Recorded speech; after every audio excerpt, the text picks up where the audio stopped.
1932 সালে অস্ট্রেলিয়ায় ঘটেছিল অভাবনীয় এক ঘটনা। দেশটির অভিজ্ঞ সেনাবাহিনীর বিপুল পরিমাণ গুলি খরচ করেও পরাজয় বরণ করতে হয়েছিল সাধারণ ইমু পাখিদের কাছে। আধুনিক প্রযুক্তি ও অস্ত্রের বিরুদ্ধে কোনো হাতিয়ার ছাড়াই লড়াই করে বিজয়ী হয়েছিল সাধারণ এই পাখিদের বাহিনী। আশ্চর্য শৃঙ্খলা ও প্রকৃতি প্রদত্ত সামরিক প্রবৃত্তি আছে ইমুদের। তারা পায়ের আওয়াজ পেলেই শত শত ছোট দলে ভাগ হয়ে যায়।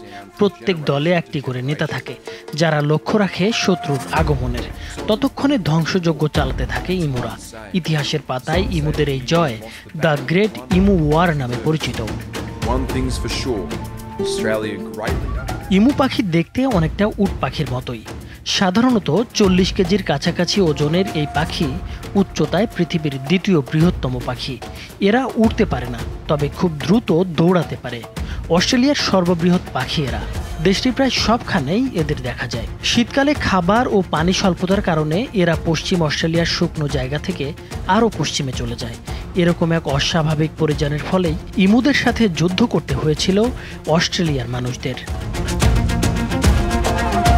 প্রথম বিশ্বযুদ্ধের ভয়াবহতার পরপরই হাজার হাজার যুদ্ধফেরত সৈনিক পশ্চিম অস্ট্রেলিয়ায় কৃষিকাজ শুরু করে।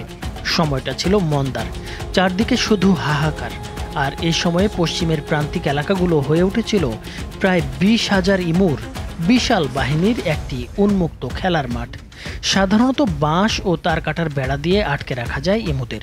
তবে এরকম মন্দার সময় চাষিরা বেড়ার বন্দোবস্ত করতে পারছিলেন না। প্রথম দিকে ইমুরা অস্ট্রেলীয় আইনে রক্ষিত ছিল, তবে 1922 সালে আবাদি জমিতে তাদের উৎপাত শুরু হওয়ায় সরকার তাদের শস্য ক্ষতিকারক প্রাণীরূপে চিহ্নিত করে এবং এই আইনে শস্য রক্ষায় তাদের শিকার জায়েজ হয়ে যায়।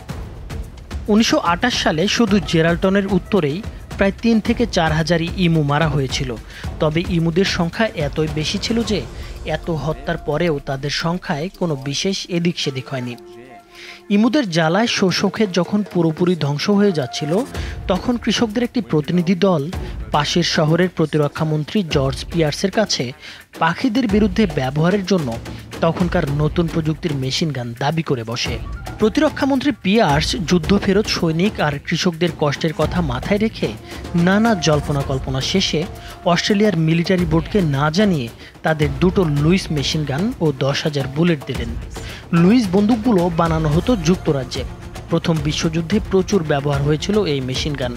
প্রতি মিনিটে প্রায় 500 থেকে 600 রাউন্ড গুলি করা যেত এই বন্দুক থেকে।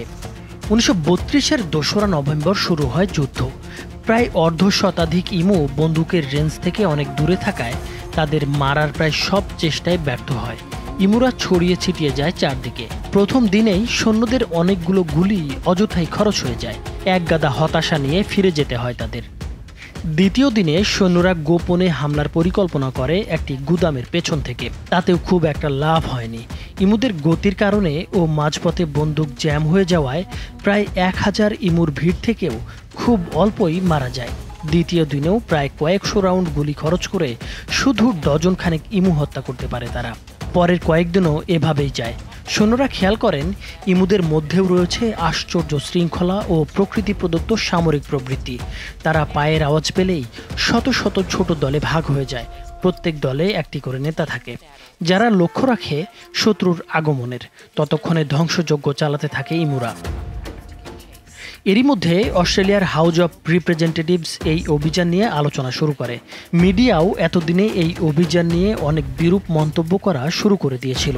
এসব প্রচারণার ফলে এই ইমুযুদ্ধ বিফলতায় রূপ নেয়। সকল দোষ গিয়ে পড়ে সরকারের ঘাড়ে। ফলে পররাষ্ট্রমন্ত্রী পিয়ার্স 8 নভেম্বর সৈন্য ও বন্দুক সরিয়ে নিতে বাধ্য হন। তবে এতেই শেষ হয়ে যায়নি এই যুদ্ধ। ইমুদের উৎপাত বেড়ে গেলে চাষিরা আবারও হাত পাতলেন সাহায্যের জন্য। পশ্চিম পর্যন্ত তাদের আটকে রাখা যায়নি।